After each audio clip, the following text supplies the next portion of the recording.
Welcome back. Every athlete has a journey. Our Tyree Smith caught up with a fighter who lost his most recent match yesterday, but isn't slowing down on his journey.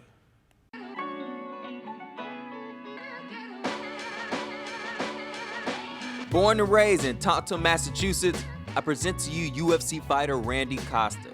This bantamweight phenom, nicknamed the Zohan for his fierce kicks, is a rising name in the ultimate fighting world, who currently has an above 500 record at 5-2.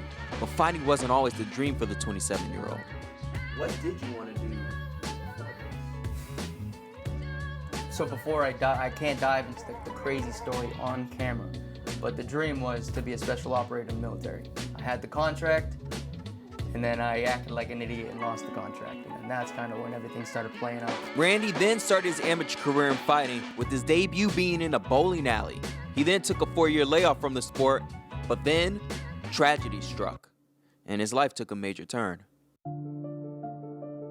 My best friend died. Before he died, I told him that I would get one more fight. Never had any plans of ever fighting ever again.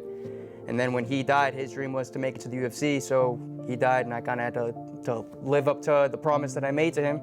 The picture of his late friend Devin Carrier that Randy holds before and after matches represents the goal he wanted to accomplish, a goal that he achieved in less than 9 months. That goes to show how good of a fighter he is, and he's good because of his conditioning. His endurance is phenomenal. And that's another thing. That's why I put him close to Dustin too as well. I think those guys they have similar traits there. When it comes to, he's strong. He's strong for his size. He's strong for the weight class. One of the strongest 135ers I've ever had. So everybody watches UFC on TV and thinks like, hey, I can do that, but I promise you, it's not that easy. I mean, this is not for the lighthearted. This is something that you have to do, and you have to be willing to, get into that dark place. And it sucks sometimes. It sucks when you can't breathe. That's not comfortable. But Randy goes through this feeling of discomfort constantly. So now you have to ask, what's next? I don't have an end goal. I have a life goal. My life goal is happiness. I want nothing but happiness. I don't care how I get it. It might not be in this fight. I could wake up tomorrow morning and never want to fight again. That's fine. If I'm happy with myself, I'm going to be doing it. I want to make sure, I want to be doing this for all the right reasons. I want to bring the attention to the right people. I want to take care of the people that got me to the point, to where I am right now. But one thing's for sure.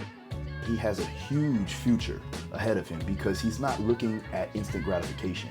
He just wants to enjoy the process. And that's very important when you're talking about a fighter at the highest caliber.